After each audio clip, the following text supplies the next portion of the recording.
We'll guide you through how to connect USB-C earphones or headphones to a Mac. If you find this useful, then consider subscribing and liking the video. This is really convenient to be able to do. Perhaps trying to do some work in a communal space, or you're trying to go and travel and watch a movie, listen to music, etc. So being able to go and have the sound come through them is really convenient instead of the speakers.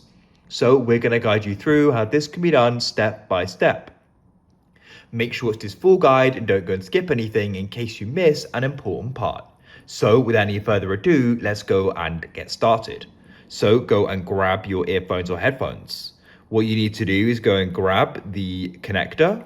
Here it is, the USB-C cable.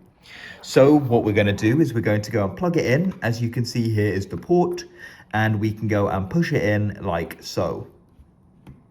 Now, when you go and plug them in, you should go and get a pop-up on your Mac potentially, and it's going to go and say, do you want to allow this accessory to connect? I've already connected them, which is why I'm not getting it, but make sure you go and press allow. If you went and missed it and you press don't allow perhaps, then what you can do is just go and unplug them and then go and replug them, and then you should go and get it. And then what you need to do is you need to go and open up your system settings at the bottom here, or you can press search in the top right and type in settings and find them. Go over to the left and you need to go and find the option when scrolling down for sound. Come into output and you need to make sure they're then selected. So you can then go and double click on them and they should then go and be used.